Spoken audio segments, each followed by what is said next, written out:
বিপদে পড়ার আগে অবশ্যই চেক করে দেখেন আপনি আজ পর্যন্ত যা কিছু দেখছেন গুগল ক্রোম ব্যবহার করে সব কিছুই কিন্তু এখানে সেভ রয়েছে।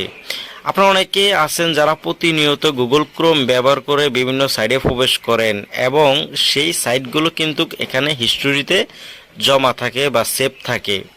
অনেকেই কিন্তু হিস্টোরিগুলার সম্পর্কে জানে না। আপনারা অনেকে জানেন না যে কোনো কিছু আমরা গুগল ক্রোমে দেখার পর সেটা কিন্তু এখানে অটোমেটিক হিস্টোরিতে সেভ হয়ে যায়।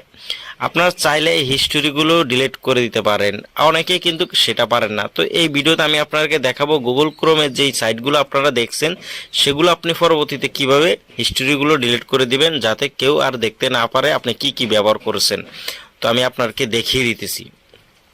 প্রথমে যেটা করতে হবে, আপনি গুগল ক্রোমে চলে যাবেন, তারপর কর্নারে দেখতে পারতেছেন থ্রি ডট, এটাতে ক্লিক করবেন। ক্লিক করার পরে আপনি এখানে হিস্টোরি দেখতে পারবেন, এখানে রয়েছে হিস্টোরি, হিস্টোরিতে ক্লিক করবেন।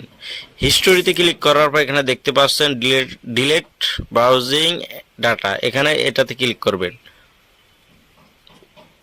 ক্লিক করার পর এখানে দেখতে পারতেছেন নিচের দিকে ডিলেট ডাটা নামে একটি অপশন রয়েছে, এটাতে ক্লিক করবেন। ক্লিক করার আগে আপনি দেখে নেবেন আপনি কত সময়ের ডাটা ডিলিট করতেছেন। এখানে লাস্ট 1 ঘন্টার এখানে সিলেক্ট করা আছে। আপনি যদি অল টাইমের ডিলিট করতে চান তাহলে অল টাইম সিলেক্ট করতে হবে। আপনার 7 দিন আছে, তারপরে 24 ঘন্টা আছে বা 4 সপ্তাহ তাহলে এখানে অপশন আছে এবং অল টাইমও আছে। আপনি যদি অল টাইম আপনার যতগুলো এখানে সেভ করা আছে ডাটা সবগুলো ডিলিট করতে চান তাহলে অল টাইম দিয়ে দিবেন। দেওয়ার পর নিচে ডিলিট অপশনে ক্লিক করবেন। ক্লিক করার পর এখানে ডিলেটে ক্লিক করার সাথে সাথে কিন্তু আপনার যতগুলো ডাটা রয়েছে আপনি আজ পর্যন্ত যা কিছু দেখছেন সকল কিছু কিন্তু এখানে ডিলিট হয়ে যাবে। তো এইভাবে আপনার যেই গুগল ক্রোমের হিস্টোরি বা আপনি যা কিছু দেখেন সেগুলো আপনি চাইলে এইভাবে ডিলিট করে রাখতে পারেন।